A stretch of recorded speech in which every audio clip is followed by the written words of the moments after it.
जय माता दी जय माता दी। आज बाटे विजया एकादशी। त ई कइला से अगर कौनो काम करे तनी ओमे विजय जरूर मिलेला। एही से ई एकादशी व्रत कइल जाला। ई फागुन के कृष्ण पक्ष वाला बा।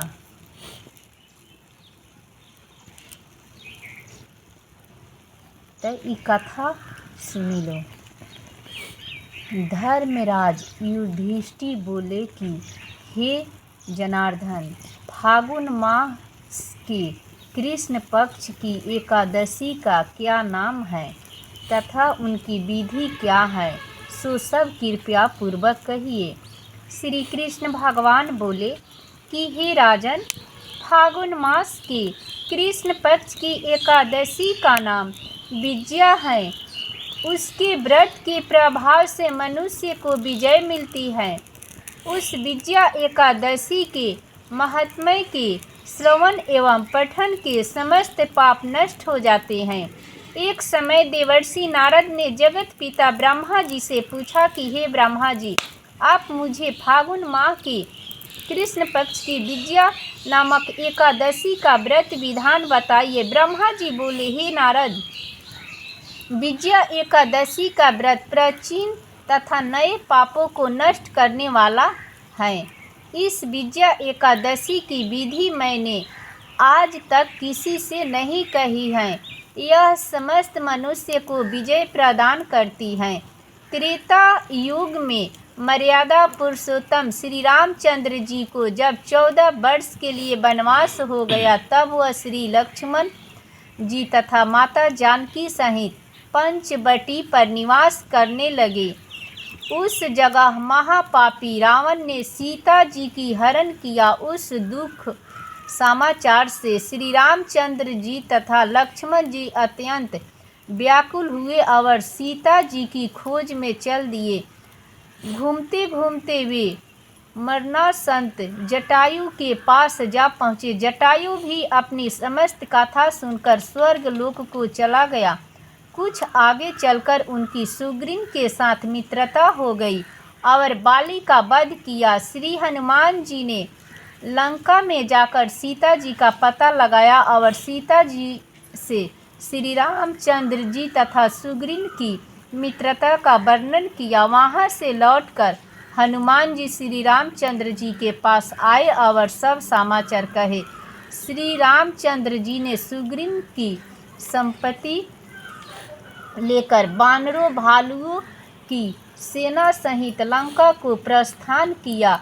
जब श्री रामचंद्र जी समुद्र के किनारे पहुंच गए, तब उन्होंने महान अगाध मगरमच्छ से युक्त समुद्र को देखकर श्री लक्ष्मण जी से कहा, हे लक्ष्मण, इस महान अगाध मगरमच्छ से युक्त समुद्र को किस प्रकार पार कर सकेंगे। श्री लक्ष्मण जी बोले, हे राम जी, आप यदि पुरुषोत्तम हो, यहाँ से करीब आधा योजन की दूरी पर कुमारी द्वीप में बकदालभ्य नाम के मुनि रहते हैं। उन्होंने अनेकों नाम के ब्रह्मा देखे हैं।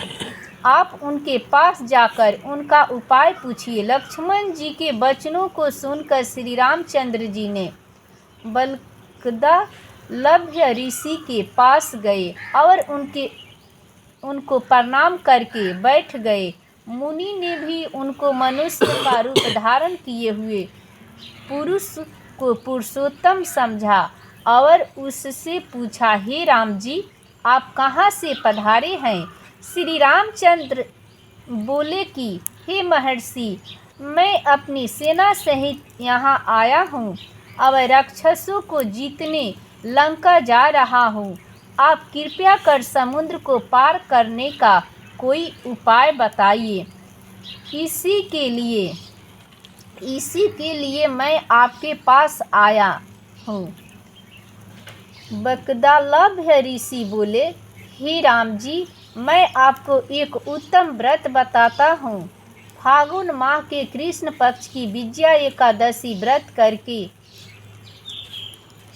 से तुम समुद्र के अवश्य ही पार जाओगे और तुम्हारी विजय होगी। हे राम जी, इस व्रत की विधि यह है, दशमी के दिन स्वर्ण, चांदी, तांबा या मिट्टी किसी एक कलश बनाए, उस घड़े का जल से भर कर तथा उस पर पांच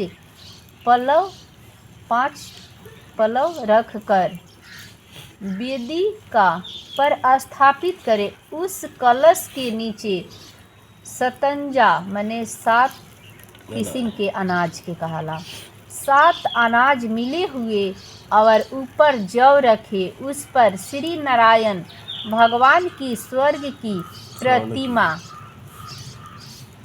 प्रतिमा रखे। एकादशी के दिन स्नान आदि नित्य कर्म से निवृत्त होकर धूप दीप नैवेद्य नारियल आदि से भगवान की पूजा करें।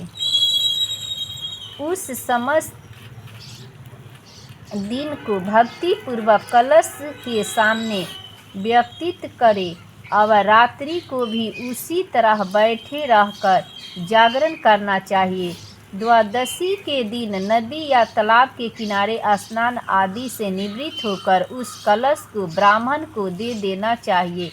हे राम, यदि तुम इस व्रत को सेनापतियों के साथ करोगे तो अवश्य ही विजयी होंगे। श्री रामचंद्र जी ने मुनि की आज्ञा अनुसार विधि पूर्वक विजया एकादशी व्रत किया और इसके प्रभाव से दैत्यों के ऊपर विजय पाई। अतः हे राजन, जो मनुष्य उस व्रत को विधि पूर्वक करेगा उसकी दोनों लोकों में विजय होगी।